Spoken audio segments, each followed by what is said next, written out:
Je m'appelle Waverly Palmer et j'ai 32 ans. La semaine dernière, au mariage de ma sœur qui a coûté $200 000, dans une propriété à $15 millions à Greenwich, dans le Connecticut, on m'a remis un badge gris sur lequel on pouvait lire « Invité à accès limité ».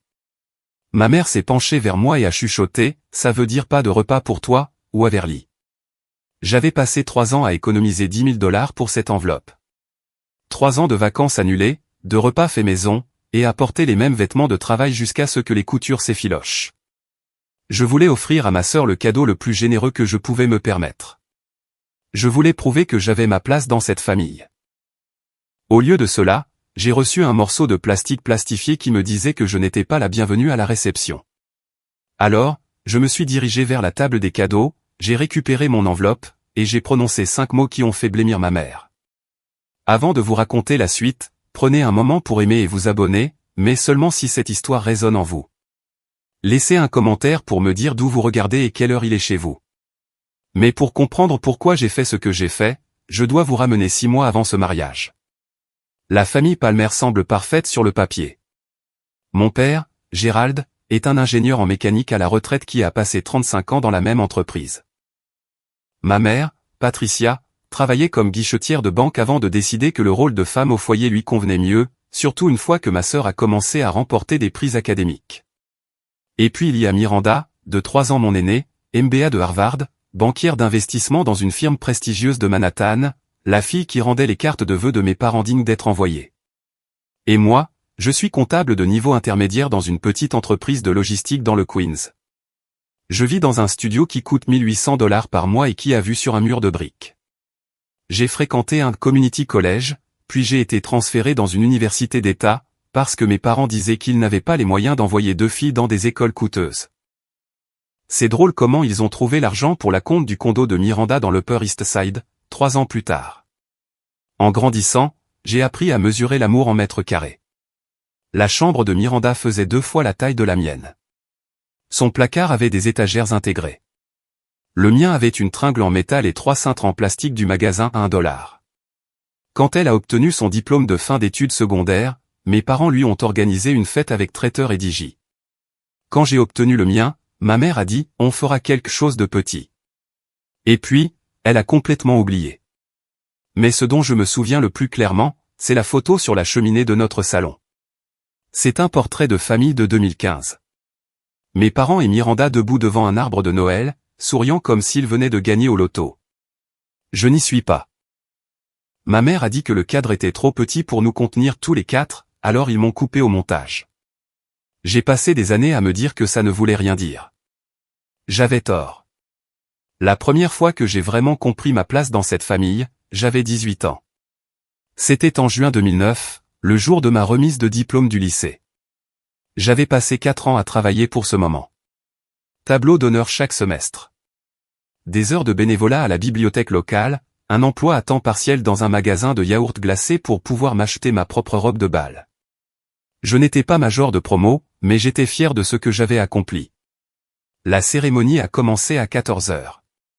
J'ai traversé l'estrade à 14h47, j'ai serré la main du directeur, et j'ai reçu mon diplôme. J'ai souri pour la caméra, même si je savais que personne de ma famille n'était derrière. Mes parents n'étaient pas là. Ils étaient à 500 km de là, emmenant Miranda visiter le campus de l'Université de Columbia. Elle était en 3e année d'université et pensait aux études supérieures. Ma mère a dit, l'avenir de Miranda est une question de timing. Tu auras d'autres remises de diplôme. Je n'en ai jamais eu. La seule personne dans cet auditorium qui est venue pour moi était ma tante Diane, la sœur cadette de ma mère. Elle a conduit 2 heures depuis son magasin de fleurs à Hartford pour s'asseoir au 3e rang, et applaudir quand mon nom a été appelé.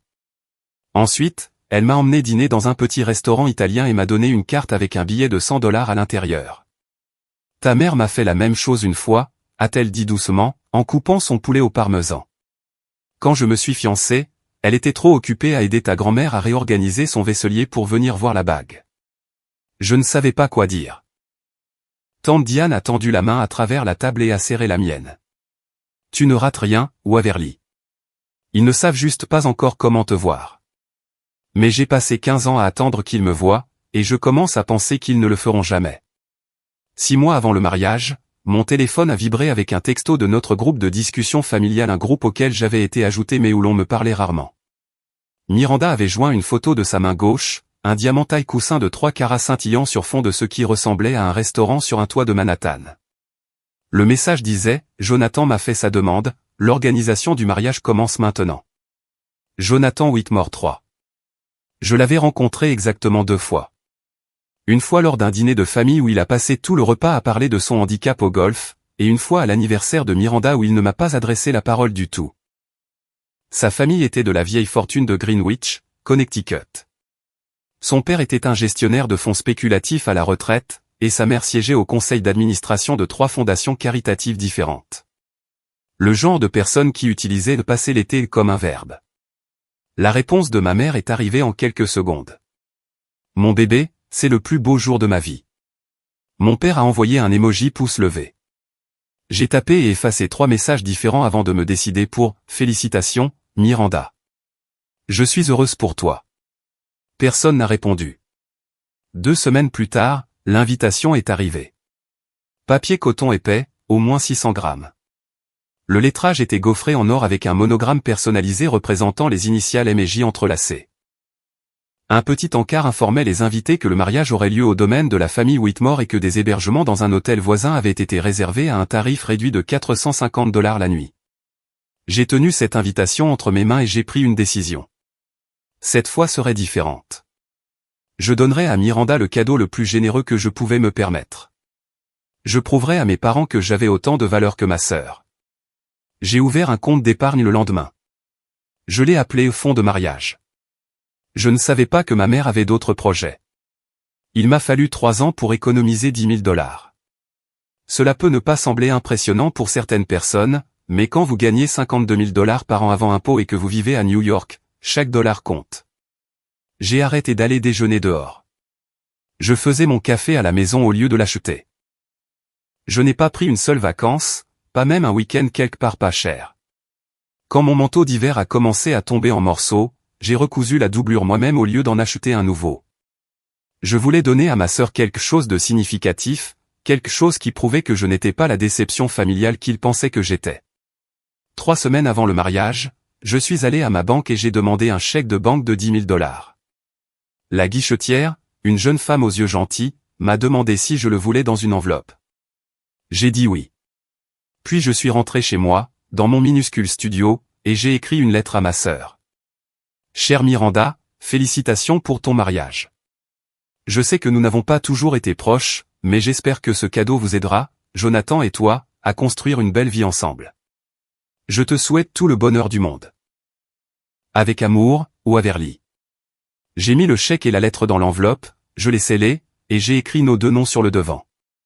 Puis j'ai pris une photo de tout, l'enveloppe, le chèque, la lettre, et je l'ai enregistré dans un dossier sur mon téléphone. Je ne sais pas pourquoi j'ai fait ça. Peut-être qu'une partie de moi se doutait déjà de ce qui allait arriver. Le soir même, ma mère a appelé. Sa voix était enjouée et artificielle, comme elle le devenait toujours quand elle voulait quelque chose. Waverly, as-tu déjà acheté ton cadeau? Je pensais que tu pourrais m'envoyer l'argent maintenant, et je le combinerai avec notre cadeau pour la carte. J'ai fait une pause. Je préfère le donner moi-même, maman, au mariage. Silence, puis, bien, comme tu veux. Elle a raccroché sans dire au revoir. Les signes étaient là. Je ne voulais juste pas les voir. 2 mois avant le mariage, Miranda a organisé sa fête prénuptiale au Plaza. Je n'ai pas été invité à aider à l'organiser. Cet honneur est revenu à ses 4 meilleures amies de l'école de commerce et à 2 cousines du côté de ma mère. Des cousines que j'avais rencontrées peut-être 3 fois dans toute ma vie. Des cousines dont les familles avaient de l'argent. J'ai été placé à une table dans un coin avec des gens que je ne connaissais pas. Des amis d'amis, le genre d'invités qu'on invite parce que la salle doit avoir l'air pleine. Pendant le toast au champagne, ma mère s'est levée et a parlé des accomplissements de Miranda, Harvard, sa carrière, son brillant futur mari. Elle a parlé pendant 7 minutes. Elle ne m'a pas mentionné une seule fois, pas même un merci à Waverly d'être là. Mais le moment que je n'oublierai jamais s'est produit dans les toilettes. Je m'étais éclipsé pour refaire mon maquillage, j'avais un peu pleuré, non pas que quelqu'un l'ait remarqué quand j'ai entendu des voix venant de l'une des cabines. Ma mère et ma tante Harriet chuchotaient. Dieu merci, tu n'en as pas fait une demoiselle d'honneur, a dit tante Harriet. Tu imagines? Les Whitmore auraient demandé ce qu'elle fait dans la vie. Et alors quoi? Ma mère a ri. C'était un son léger et aérien. Je sais. Miranda a tout de suite compris. La mère de Jonathan est très pointilleuse sur les apparences. On ne peut rien avoir de distrayant. Je suis resté figé devant le miroir. Mon reflet me regardait. Du mascara avait coulé sous un œil. Distrayante. C'est ce que j'étais pour eux. Pas une sœur, pas une fille. Une distraction qui pourrait ruiner leur chance de grimper dans le monde de la famille Whitmore. J'aurais dû partir à ce moment-là, mais je ne l'ai pas fait. Je me suis dit que ça irait mieux. Je me suis dit que le jour du mariage serait différent. Une semaine avant le mariage, j'ai reçu un email de l'organisatrice du mariage. L'objet disait « Liste finale des invités au dîner de répétition ». J'ai fait défiler les 40 noms sur la liste. Les demoiselles d'honneur de Miranda, les témoins de Jonathan, les 2 pères de parents, tantes, oncles, cousins du côté Whitmore, même quelques amis d'université de Miranda qui étaient arrivés en avance. Mon nom n'y figurait pas. J'ai lu la liste 3 fois, convaincu que je l'avais ratée. Puis j'ai appelé ma mère. Maman, je n'ai pas reçu d'invitation pour le dîner de répétition. Oh, elle a fait une pause. Waverly, le dîner de répétition est réservé au cortège nuptial et à la famille immédiate. Les parents de Jonathan sont très stricts sur le nombre. J'ai senti quelque chose de froid s'installer dans ma poitrine. Je ne suis pas de la famille immédiate? Tu vois ce que je veux dire? Ce n'est pas personnel. Les Whitmore organisent et ils ont beaucoup de personnes importantes à loger. Il n'y a tout simplement pas de place. J'ai rouvert l'email, scannant les noms. L'amie de Miranda, Jessica, est sur la liste. Elle n'est pas de la famille. C'est une demoiselle d'honneur. Waverly. Ne rends pas les choses difficiles. Je voulais crier. Je voulais lui demander pourquoi Jessica, une femme que Miranda connaissait depuis 4 ans, était plus importante que la sœur avec qui elle avait grandi. Mais je savais que ça n'avait pas d'importance. Ma mère avait fait son choix il y a longtemps. D'accord, ai-je dit doucement. Je comprends. Bien. On se voit à la cérémonie. Elle a raccroché. Je suis resté assise dans mon appartement pendant un long moment après ça, fixant l'enveloppe sur ma table de cuisine. 10 000 $, 3 ans de sacrifice, et je n'étais même pas invité au dîner la veille. Mais je croyais encore que le jour du mariage serait différent. Je croyais encore que quand il verrait ce que j'avais fait pour Miranda, il me verrait enfin. J'étais si naïve. 3 jours avant le mariage, tante Diane m'a appelé. Je pouvais entendre des ciseaux coupés en arrière-plan. Elle arrangeait probablement des fleurs dans sa boutique, comme elle le faisait toujours quand elle avait besoin de réfléchir. Waverly, chérie, j'ai entendu parler du dîner de répétition, a-t-elle soupiré. C'est bon, tante Diane. C'est juste de la logistique. Ce n'est pas de la logistique. Sa voix était plus tranchante que d'habitude. C'est ta mère qui fait du ta mère. Et je dois te demander quelque chose d'important. Veux-tu vraiment aller à ce mariage? La question m'a prise au dépourvu. Bien sûr que oui. Miranda est ma sœur. Miranda est ta sœur, a convenu tante Diane. Mais ça ne veut pas dire qu'elle agit comme telle. Et Patricia? Elle s'est arrêtée. Ta mère et moi avons grandi dans la même maison, Waverly. Je sais exactement de quoi elle est capable. Qu'est-ce que tu veux dire? Tante Diane est restée silencieuse un moment. Au mariage de ta mère, j'ai été placé à la dernière table à côté du poste du traiteur. Elle m'a présenté à la famille de ton père comme sa sœur, celle qui arrange les fleurs. Pas par mon nom, pas comme de la famille, juste celle qui arrange les fleurs. Je ne savais pas quoi dire. Ta mère ne te déteste pas, Waverly. Elle ne te voit juste pas comme utile à ses plans. Et en ce moment, son plan est d'impressionner la famille Whitmore. Tu ne cadres pas avec cette image. Alors, qu'est-ce que je dois faire? Ce n'est pas à moi de décider. Je l'ai entendu poser les ciseaux. Mais je veux que tu saches quelque chose. Je serai à ce mariage, et s'il arrive quoi que ce soit, tu ne seras pas seul. J'ai senti les larmes me piquer les yeux. Merci, tante Diane. La famille, ce n'est pas une question de sang, ma chérie. C'est une question de qui est présent. Souviens-toi de ça. Je ne savais pas à quel point j'aurais besoin de ces mots. 3 jours plus tard, la veille du mariage, mon téléphone a sonné à 23h47. C'était Sophie Roberts. Nous étions meilleurs amis depuis l'université, et par une étrange coïncidence, son entreprise d'organisation d'événements avait été engagée pour coordonner le mariage de Miranda. Elle essayait de rester professionnelle à ce sujet, gardant notre amitié séparée de son travail. Mais ce soir-là, sa voix tremblait. « Wave. Je dois te dire quelque chose, et j'ai besoin que tu restes calme. » Je me suis assise dans mon lit. Qu'est-ce qu'il y a? Je passais en revue le plan de table ce soir. Vérification finale avant demain. Elle a fait une pause. Ton nom était à la table 3 il y a 2 semaines. Famille de la mariée. Mais quand j'ai regardé aujourd'hui, il a été rayé au stylo et il y a une note à côté. Mon cœur a commencé à battre la chamade. Que dit la note? Elle dit, l'invité recevra un badge d'accès limité, pas de repas. Je ne pouvais plus respirer. Qui l'a écrit? Je ne sais pas avec certitude, mais je reconnais l'écriture, Wave. La voix de Sophie a baissé. On dirait celle de ta mère. La pièce a commencé à tourner. Pas de repas, accès limité. Il ne m'excluait pas seulement du dîner de répétition. Il m'excluait de toute la réception. Sophie, tu es sûre? J'ai pris une photo de la note. Je te l'envoie maintenant. Mon téléphone a vibré. J'ai ouvert l'image et j'ai fixé l'écriture familière. La même écriture cursive soignée qui avait signé mes cartes d'anniversaire pendant 32 ans. L'invité recevra un badge d'accès limité. Pas de repas. Ma mère ne m'avait pas simplement oublié. Elle avait planifié cela délibérément, méthodiquement.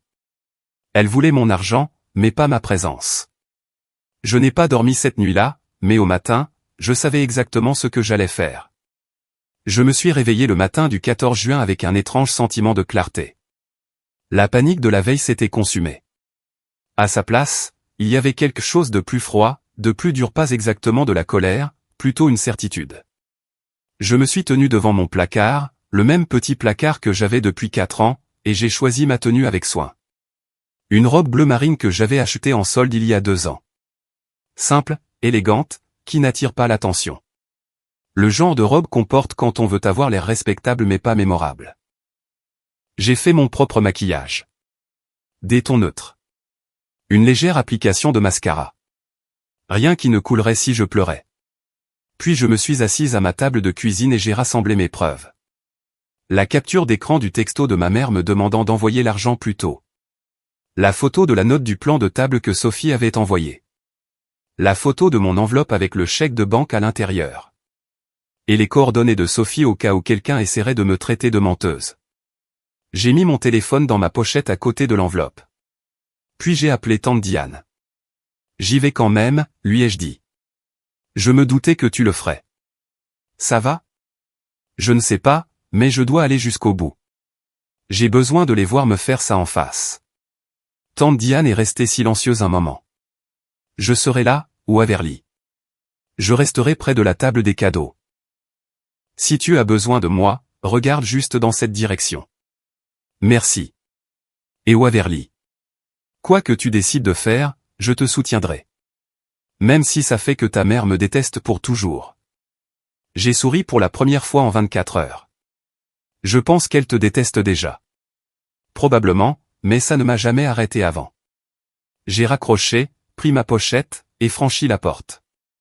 Il était temps d'affronter ma famille. Le domaine Whitmore ressemblait à quelque chose sorti d'un magazine. Architecture géorgienne, colonnes blanches, et taillée en forme géométrique parfaite.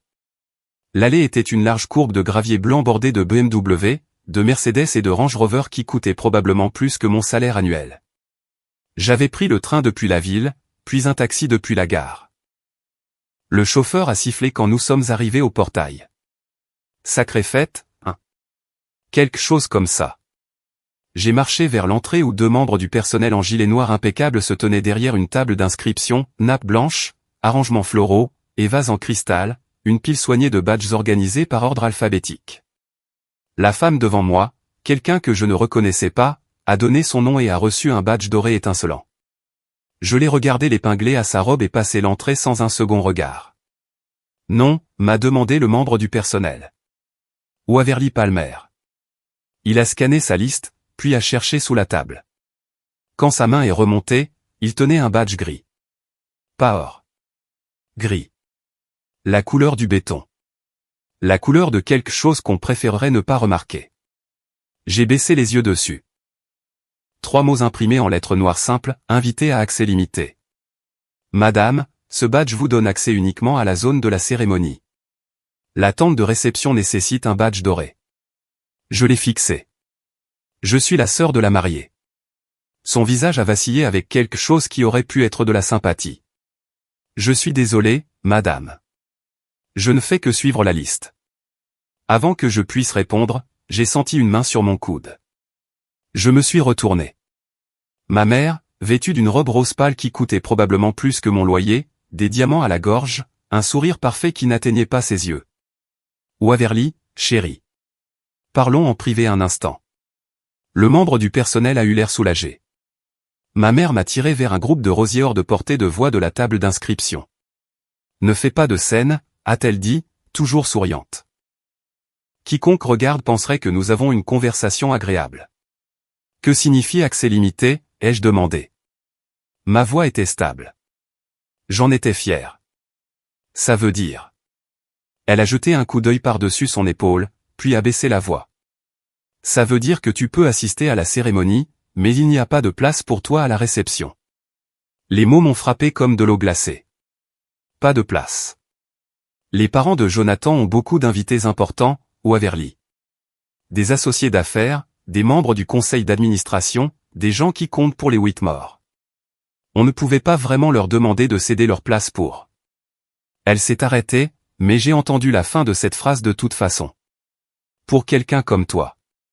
Tu aurais pu me le dire, ai-je dit, avant que je dépense $300 pour un billet de train et une robe. Serais-tu venu? Non, exactement. Elle m'a tapoté le bras comme si j'étais une enfant qui ne comprenait pas. Écoute, reste juste pour la cérémonie, montre ton visage, laisse ton cadeau sur la table, et ensuite tu pourras partir. Miranda comprendra. Je l'ai regardé. Vraiment regardé.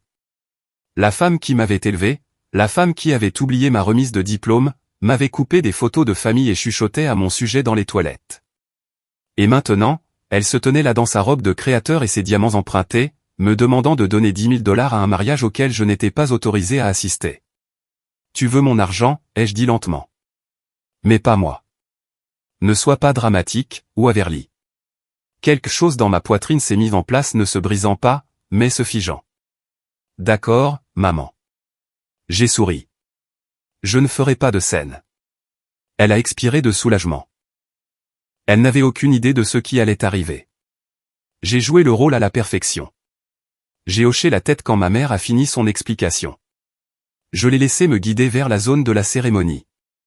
Un jardin magnifique avec des rangées de chaises blanches et une arche dégoulinant de roses blanches et d'eucalyptus. J'ai pris place au tout dernier rang, près du bord, là où personne ne me remarquerait. La chaise était différente des autres, moins chère, une chaise pliante basique, alors que les 10 premiers rangs avaient des sièges rembourrés avec de hauts dossiers. Je me suis assise et j'ai regardé ma famille se préparer pour le plus beau jour de leur vie. Mon père se tenait près de l'avant, faisant la conversation avec le père de Jonathan, un homme aux cheveux argentés dans un costume qui coûtait probablement $5 000. Ma mère circulait parmi les invités, riant et touchant des bras et faisant ce truc qu'elle fait où elle donne à chacun l'impression d'être la personne la plus importante de la pièce. Tout le monde sauf moi. Miranda a émergé de la maison principale dans un nuage de tulle blanc et de dentelle chantilly. Une robe Vera Wang. Je l'avais entendu mentionner la créatrice au moins 15 fois. $20 000 de tissu et de perles qui la faisaient ressembler à une princesse. Elle était belle. Je lui accorde ça. La cérémonie a commencé. Des vœux ont été échangés. Des larmes ont été versées, principalement par ma mère, qui tamponnait ses yeux avec un mouchoir monogrammé. Quand Miranda et Jonathan se sont embrassés, 150 personnes se sont levées et ont applaudi. Je suis restée assise. Ensuite, le photographe a rassemblé les familles pour les portraits. Les 2 pères de parents, le cortège nuptial, la famille élargie que je n'avais jamais rencontrée. Quelqu'un d'autre de la famille, a crié le photographe. Ma mère a secoué la tête. Non, nous sommes tous là. Je les ai regardés poser devant l'Arche de Rose, souriant comme la famille parfaite qu'ils avaient toujours voulu être. Et j'ai pensé, plus pour longtemps. La cérémonie s'est terminée par une pluie de pétales blancs et un quatuor à cordes jouant du Mendelssohn. Les invités ont commencé à dériver vers la tente de réception, une énorme structure blanche qui brillait de l'intérieur comme une lanterne. À travers les rabats ouverts, je pouvais voir des lustres en cristal suspendus au plafond, des tables drapées de lin ivoire, des centres de tables de fleurs hollandaises importées qui coûtaient probablement plus que mes courses hebdomadaires. Je me tenais au bord du jardin, regardant ma famille disparaître dans cette lumière dorée. Personne ne s'est retourné.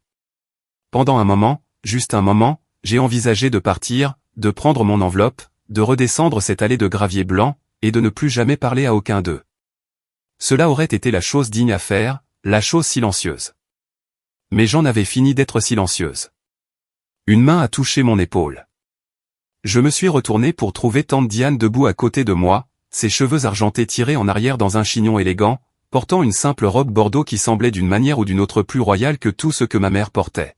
« Comment tiens-tu le coup, chérie ?» J'ai montré à tante Diane le badge gris toujours serré dans ma main. Ils ne veulent pas de moi à la réception.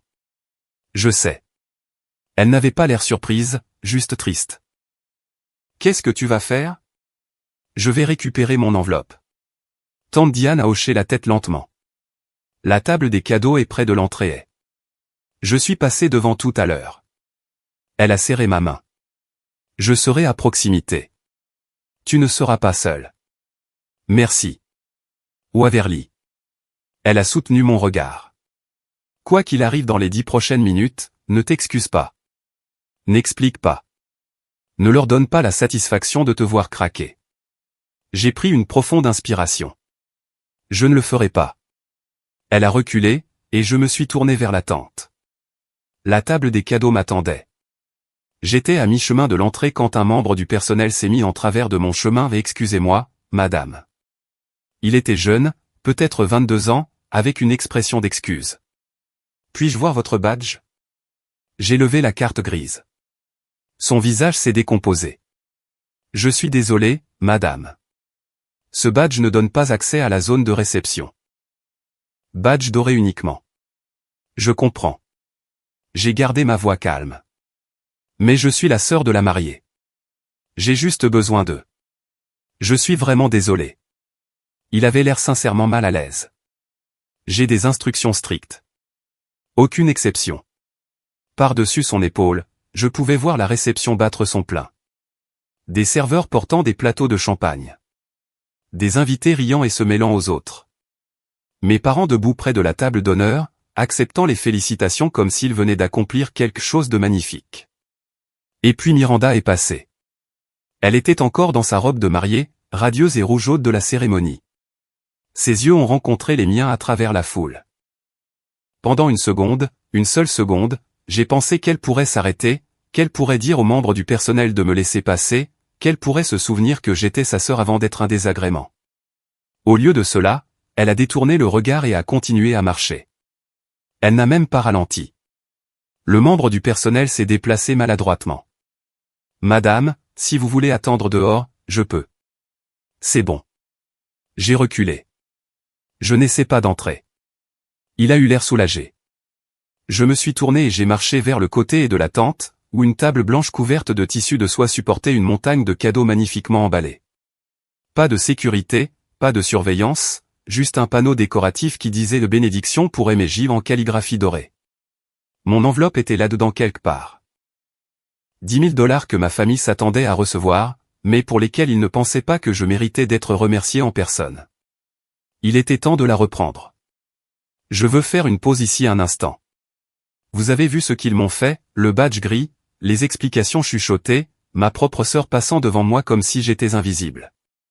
Alors, voici ma question, qu'auriez-vous fait ? Auriez-vous quitté les lieux discrètement, confronté vos parents, ou toute autre chose ? Laissez votre réponse dans les commentaires, A, B ou C. Je veux vraiment savoir. Et si cette histoire vous fait ressentir quelque chose en ce moment, appuyez sur le bouton de partage. Quelqu'un dans votre vie a besoin d'entendre ça. Maintenant, laissez-moi vous raconter ce qui s'est passé ensuite. La table des cadeaux était encore plus élaborée de près. De la soie ivoire tombant en cascade sur l'herbe. Des pivoines blanches disposées dans des bols en cristal. Des boîtes emballées dans du papier coûteux avec des rubans assortis, le genre qu'on voit dans les grands magasins de luxe. Certains cadeaux étaient clairement coûteux. Quelques-uns avaient des cartes de marque que je reconnaissais, Tiffany, Williams-Sonoma. Une longue boîte qui aurait pu venir d'un bijoutier. Et là, près du coin gauche, partiellement cachée sous un paquet plus grand, une enveloppe blanche avec une écriture familière, de la part de Waverly Palmer. J'avais écrit ces mots moi-même il y a 3 semaines à ma petite table de cuisine, espérant que ce cadeau ferait enfin voir ma famille différemment. Quelle blague! J'ai jeté un coup d'œil autour de moi. Les membres du personnel étaient concentrés sur l'entrée de la tente. Quelques invités traînaient à proximité en sirotant du champagne et en discutant, mais personne ne surveillait la table des cadeaux. Pourquoi le ferait-il? Qui vole à un mariage? Je ne vole pas, me suis-je rappelé. Je reprends ce qui est à moi. Tante Diane est apparue à la limite de mon champ de vision, debout près d'un treillis couvert de rosiers grimpants. Elle m'a fait un petit signe de tête. Tu n'es pas seul. J'ai pris une respiration et j'ai marché vers la table, décontracté, sans hâte, comme si j'admirais simplement les cadeaux. Mes doigts ont trouvé l'enveloppe immédiatement. Le papier était légèrement froissé à un coin. Quelqu'un l'avait ramassé, regardé, et reposé. Probablement la personne qui a organisé la présentation. Ils avaient vu mon nom. Ils savaient que j'avais donné généreusement. Mais ils avaient quand même décidé que je ne méritais pas d'être là quand Miranda l'ouvrirait. J'ai glissé l'enveloppe dans ma pochette en un mouvement fluide. C'est alors que j'ai entendu des talons claquer sur les dalles derrière moi. Waverly? La voix de ma mère aiguë, confuse. Qu'est-ce que tu fais? Je m'attendais à ça, je l'espérais peut-être même. Ma mère se tenait à 1 mètre de moi, flûte de champagne à la main, son visage parfaitement maquillé figé dans une expression quelque part entre le choc et la fureur. Derrière elle, quelques invités s'étaient tournés pour regarder. Pas beaucoup, mais assez. Je t'ai posé une question, a-t-elle dit, baissant la voix en un sifflement. Qu'est-ce que tu fais à la table des cadeaux? Je reprends mon enveloppe. Tu es. Elle s'est arrêtée. A traité l'information. Tu ne peux pas faire ça. Je peux. J'ai gardé ma voix calme, comme tante Diane m'avait appris. Le cadeau n'a pas encore été donné. L'enveloppe n'a pas été ouverte. Légalement et moralement, elle m'appartient toujours. C'est ridicule. Remets-la. Tout de suite. Je n'ai pas bougé. De quelque part derrière moi, j'ai entendu une voix familière. Sophie parlant dans son casque sans fil d'un problème avec la présentation du gâteau. Elle est passée devant nous sans établir de contact visuel, mais sa main a frôlé la mienne en passant. Et dans ma paume, elle a pressé un morceau de papier plié. Une copie de la note manuscrite qu'elle avait photographiée la veille. L'invité recevra un badge d'accès limité. Pas de repas. De l'écriture de ma mère. J'ai glissé le papier dans ma pochette à côté de mon enveloppe. Preuve, confirmation, preuve que ce n'était pas un oubli ou une erreur. Ma mère avait planifié cela depuis le début. Patricia. Une voix de femme nous a interrompus. Plus âgée, cultivée, avec le léger accent de la vieille fortune du Connecticut. Est-ce que tout va bien? Je me suis retourné. Eleanor Whitmore, la mère du marié, cheveux argentés, perles à la gorge, des yeux à qui rien n'échappait. Le visage de ma mère a blêmi. Tout va bien, Eleanor, juste une petite affaire de famille. Mais le regard d'Eleanor s'était déjà posé sur moi, sur mon badge gris, sur la pochette que je tenais un peu trop fort. Je vois, a-t-elle dit. C'est intéressant. Les 30 secondes suivantes ont semblé durer 1 heure. Eleanor Whitmore me regardait toujours avec ses yeux vifs et intelligents. Ma mère était figée à côté d'elle, calculant clairement comment sauver la situation, et en arrière-plan, le quatuor à cordes jouait quelque chose de doux et romantique pendant que 150 invités inconscients faisaient la fête. J'ai regardé le badge gris toujours accroché à ma robe. Puis la tente, dorée et rayonnante, pleine de gens à qui l'on avait dit que je n'étais pas assez importante pour m'asseoir avec eux. Ma mère a fait un pas vers moi. Waverly, s'il te plaît, ne fais pas ça ici. Pas aujourd'hui. Pourquoi pas aujourd'hui? Parce que c'est le mariage de ta sœur. Laisse-le. J'ai incliné la tête. Parce que d'où je suis, ça ressemble plus à ton mariage. Ta chance d'impressionner les Whitmore. Ton opportunité de prouver que la famille Palmer a sa place dans leur monde. Le sourcil d'Eleanor s'est levé presque imperceptiblement. Ce n'est pas juste, a dit ma mère. Juste? J'ai failli rire. Tu m'as demandé l'argent de mon cadeau il y a 3 semaines.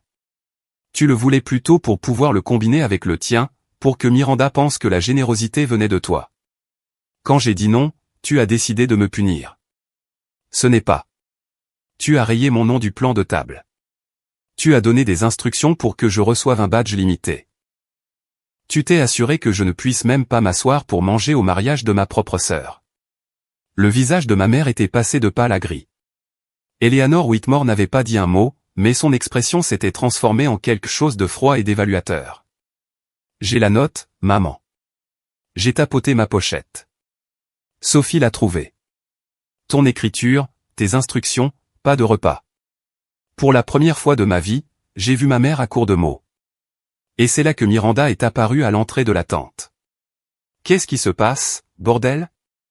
La foule s'est écartée pour ma sœur comme si elle était de la royauté. Miranda a balayé vers nous dans un nuage de tulle blanc, le visage rouge de ce que j'ai d'abord cru être de la joie, mais que j'ai rapidement reconnu comme de la rage. Jonathan traînait derrière elle, l'air confus. Plusieurs invités avaient arrêté leur conversation pour regarder.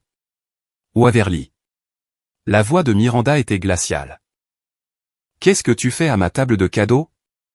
J'ai sorti l'enveloppe de ma pochette et je l'ai tenue en l'air pour que tout le monde à proximité puisse voir. Ceci est mon cadeau pour toi. Un chèque de banque de 10 000 $. Un murmure a parcouru les invités qui regardaient. 10 000 $ était une somme importante, même pour ce public. J'ai économisé pendant 3 ans, ai-je continué, gardant ma voix stable. J'ai sauté des vacances. J'ai acheté mon café à la maison. J'ai porté le même manteau pendant 4 hivers parce que je voulais te donner quelque chose de significatif. Parce que je pensais que peut-être cette fois, tu me traiterais comme de la famille. L'expression de Miranda a vacillé. Surprise, peut-être. Ou malaise. Waverly, ce n'est pas. Mais je n'ai pas été invité au dîner de répétition. Je n'ai pas eu le droit d'être demoiselle d'honneur. Et quand je suis arrivé aujourd'hui, on m'a donné ça. J'ai levé le badge gris avec ma main libre. Accès limité. Pas de repas. Ta propre sœur n'a pas été autorisée à manger à ton mariage. Les murmures devenaient plus forts. Je pouvais voir des invités échanger des regards. Ce n'était pas censé arriver à un mariage comme celui-ci. C'était. Miranda a regardé notre mère. C'était pour des raisons d'espace. Les parents de Jonathan avaient tellement d'invités. Maman a écrit la note elle-même. J'ai croisé le regard de ma sœur. Elle l'a mise dans le plan de table. Son écriture, sa décision. Elle voulait mon argent, mais elle ne voulait pas de moi.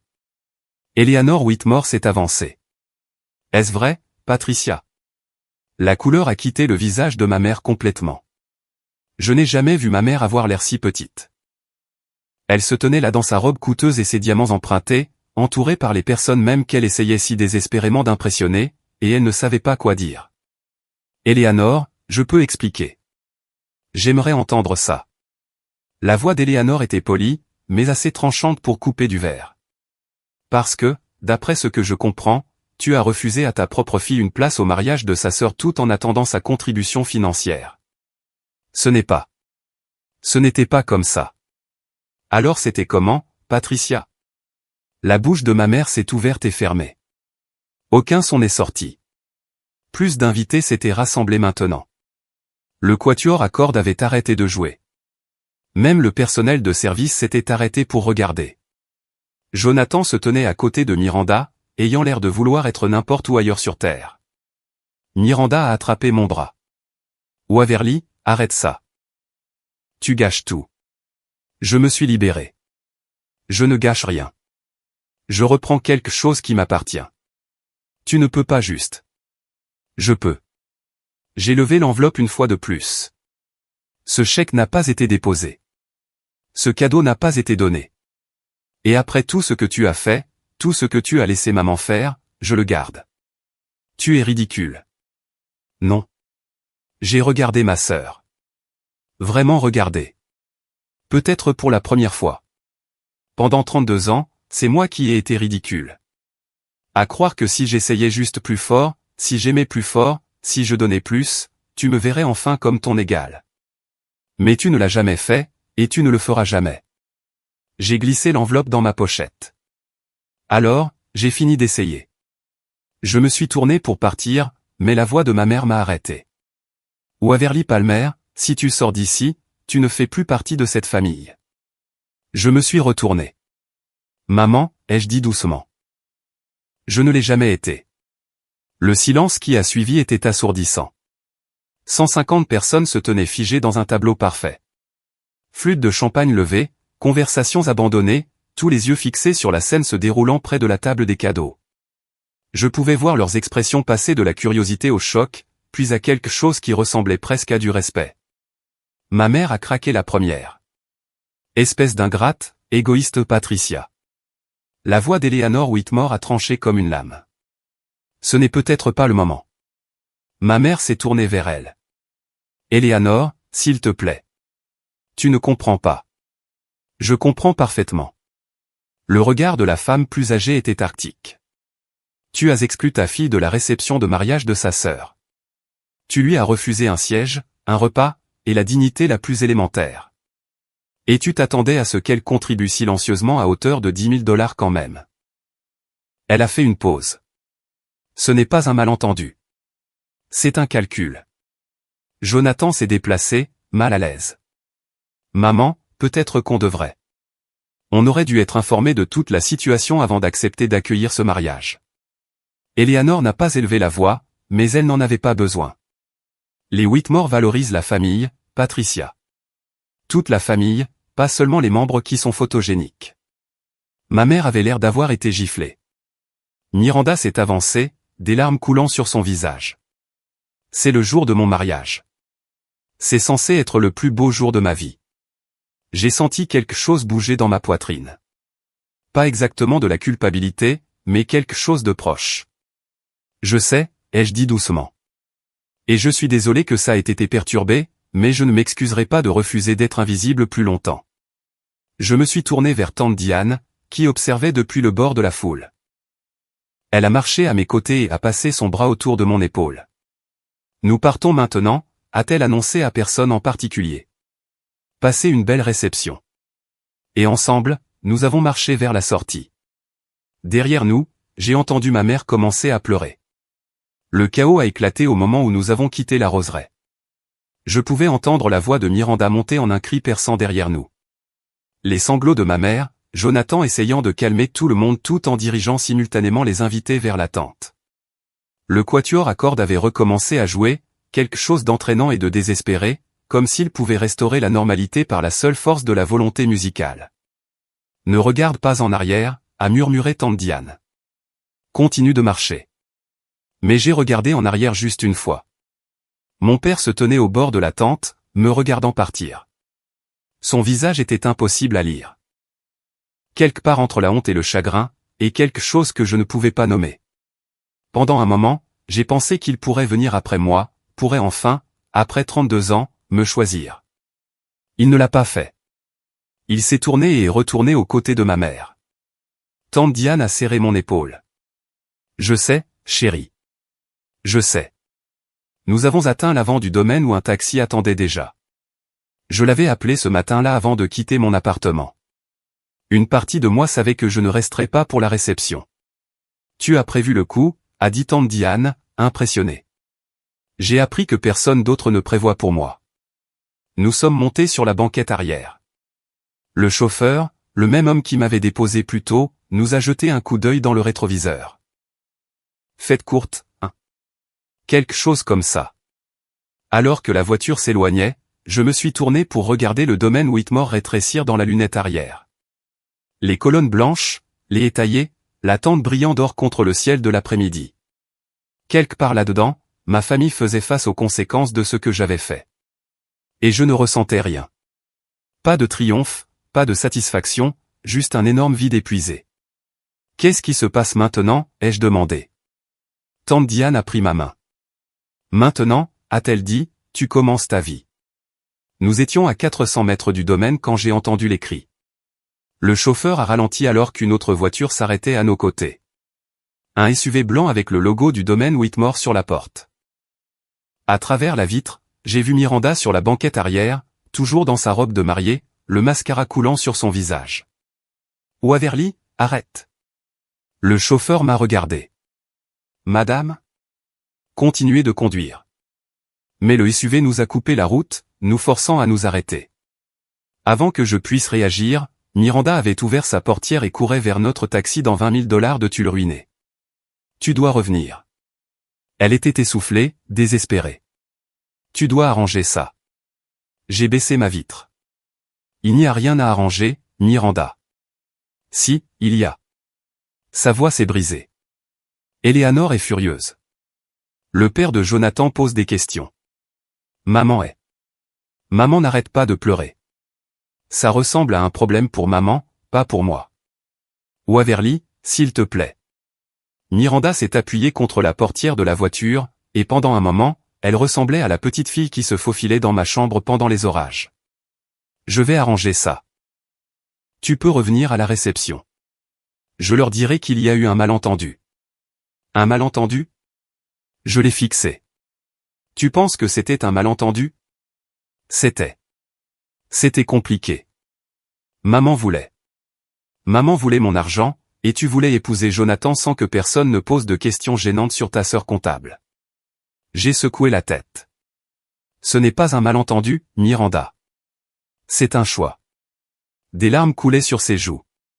Je suis ta sœur. Oui. J'ai senti la main de tante Diane se resserrer sur la mienne. Et tu as choisi de les laisser me traiter comme si je ne l'étais pas. Miranda a ouvert la bouche, l'a fermée. Elle n'avait rien. Retourne à ton mariage, ai-je dit. Tes invités attendent. J'ai remonté la vitre. Roulé. Mon téléphone a commencé à sonner avant que nous atteignions la route principale. Maman, papa, Miranda, maman encore. Des numéros inconnus qui étaient probablement des proches appelant pour le compte de quelqu'un d'autre. J'ai mis tout le monde sous silence et j'ai regardé par la fenêtre la campagne du Connecticut. Collines vallonnées, murs de pierre, maison avec garage pour 3 voitures et cours de tennis. Tu as le droit de ressentir des choses, a dit tante Diane doucement. Ce n'est pas rien. Je sais. J'ai dégluti. Mais je ne peux pas encore les ressentir. Pas tant que je suis encore dans cette voiture. Pas tant que je peux encore voir cette maison au loin. Mon téléphone a sonné à nouveau. Cette fois, c'était mon père.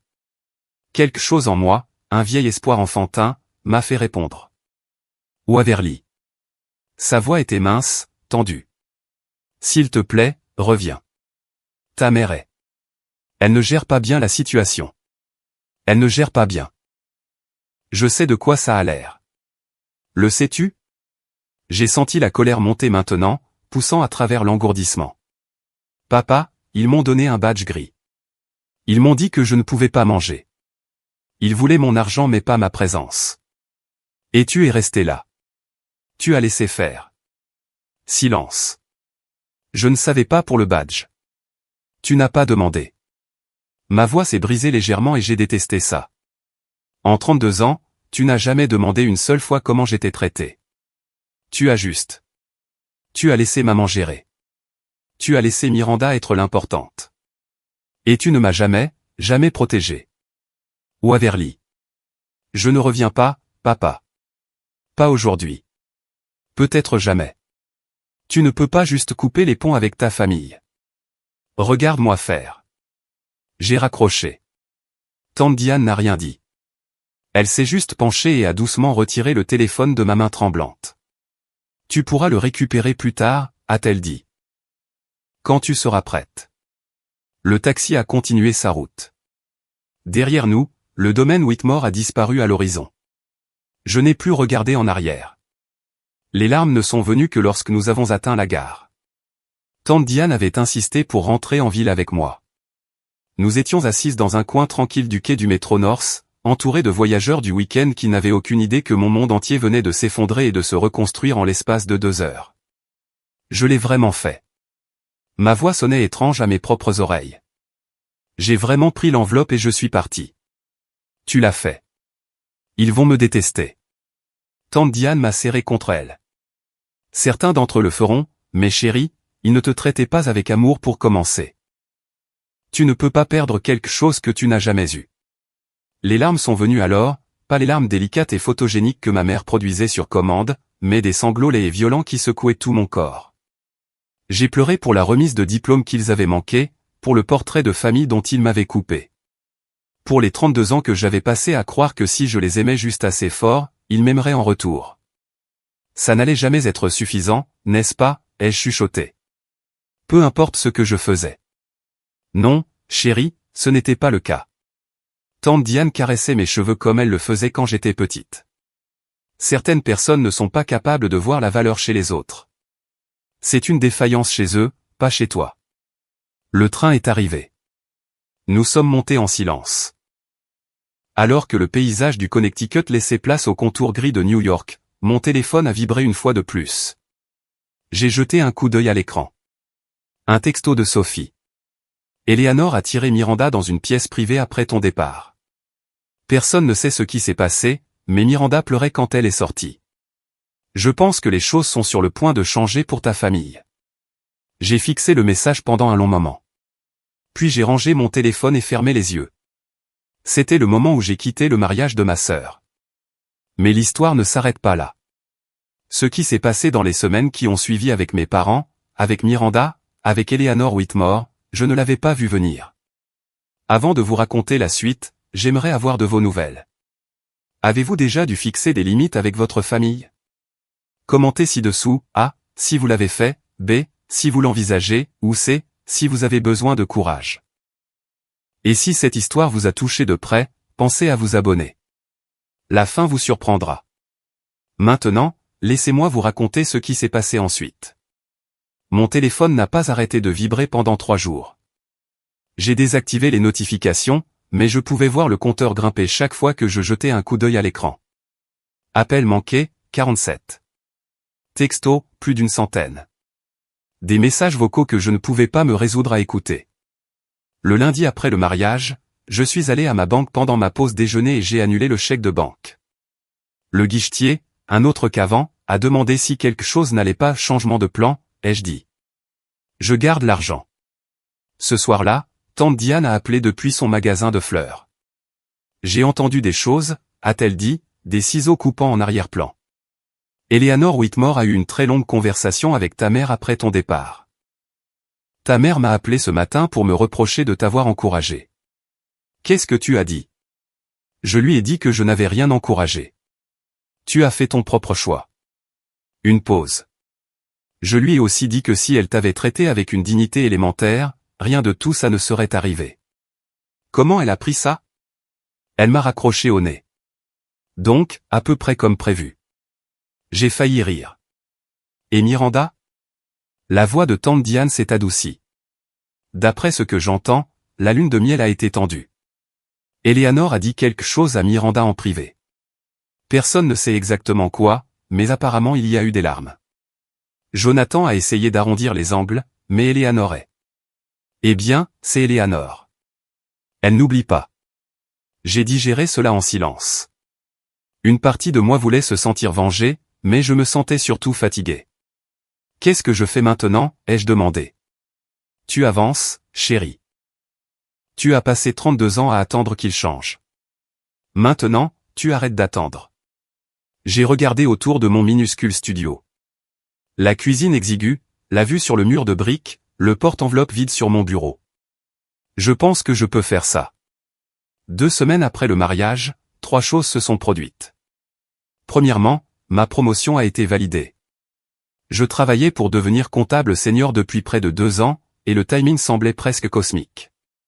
Ma patronne, une femme pragmatique nommée Margaret, qui n'avait aucune patience pour les drames, m'a appelé dans son bureau un mardi après-midi. Tu l'as mérité, Waverly.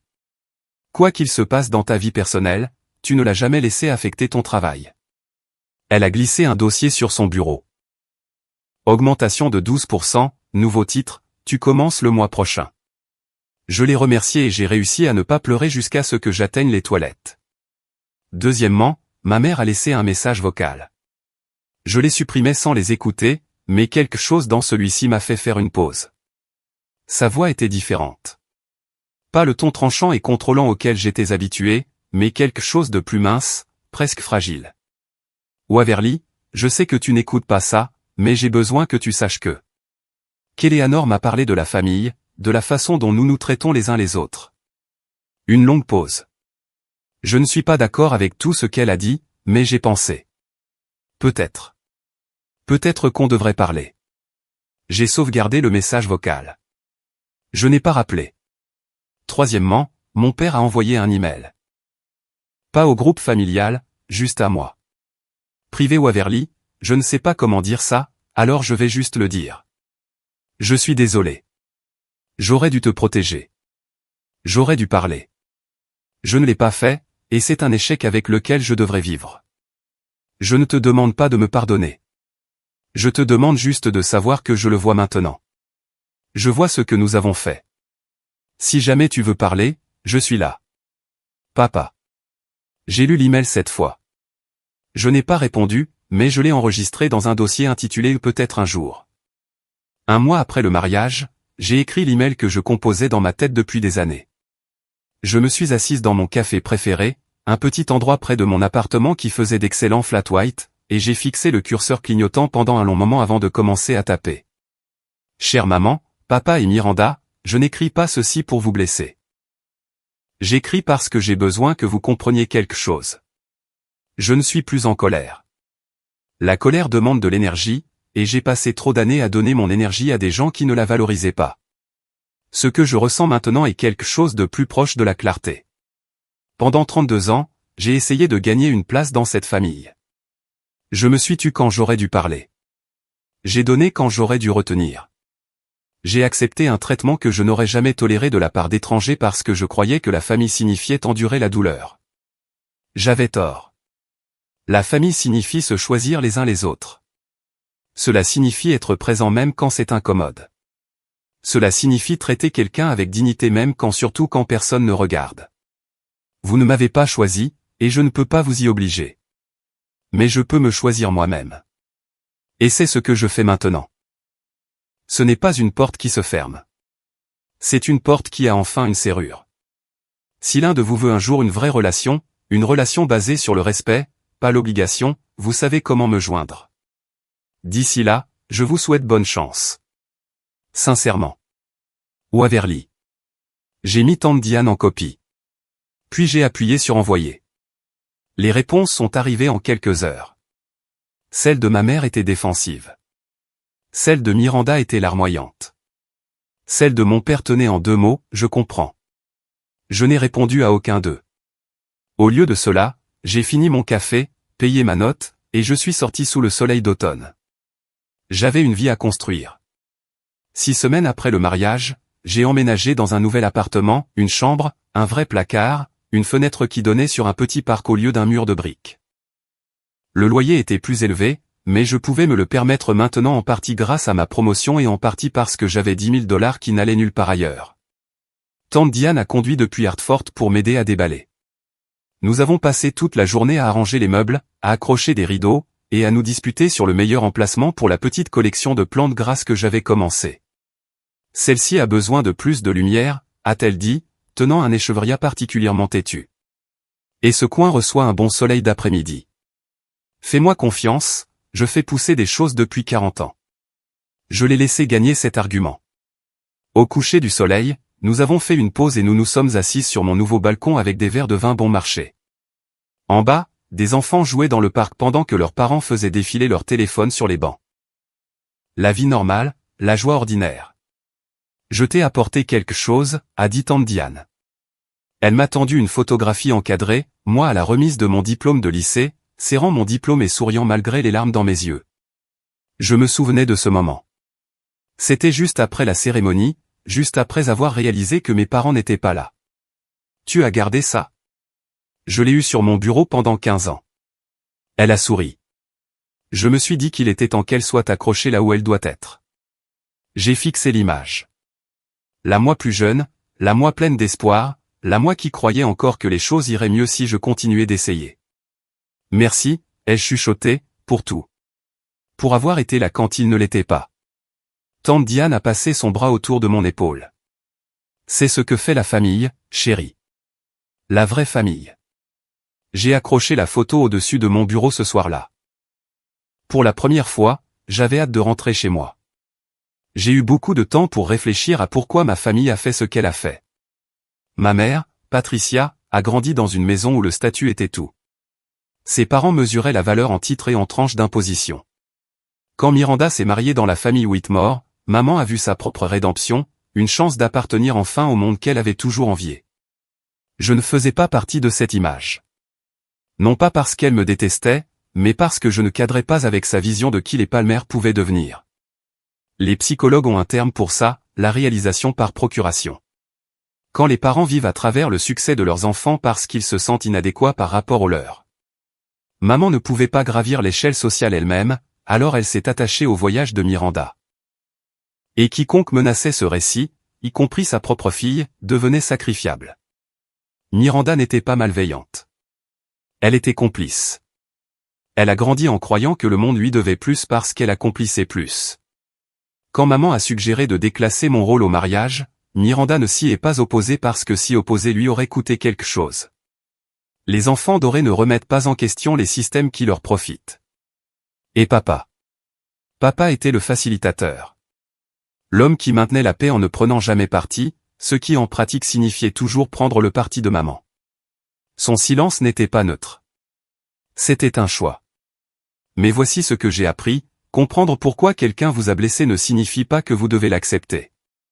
La compassion et les limites peuvent coexister. Je ne déteste pas ma famille. Je les plains un peu. Ils sont piégés dans une maison construite sur l'amour conditionnel, et ils ne peuvent même pas voir les murs. Mais je ne suis plus piégé. Si vous regardez ceci et que vous attendiez la permission d'arrêter d'accepter moins que ce que vous méritez de la part de votre famille, de vos partenaires, de n'importe qui, considérez ceci comme votre signe. Vous avez le droit d'aimer les gens et de quand même vous éloigner d'eux. Vous avez le droit de protéger votre paix. Vous avez le droit de vous choisir vous-même. Et vous n'êtes jamais, au grand jamais, obligé de rester à une table où l'on ne vous nourrit pas. Merci d'être resté avec moi jusqu'à la fin. Si cette histoire vous a aidé à vous sentir moins seul, laissez un commentaire, A si vous avez fixé des limites avec votre famille, B si vous y travaillez, ou C si vous aviez besoin d'entendre cela aujourd'hui. Je lis chacun d'entre eux. Et si vous voulez plus d'histoires comme celle-ci, abonnez-vous et appuyez sur la cloche. Il y en a une nouvelle qui vous attend dans la description en ce moment même. À la prochaine, prenez soin de vous. Personne d'autre ne le fera comme vous le pouvez.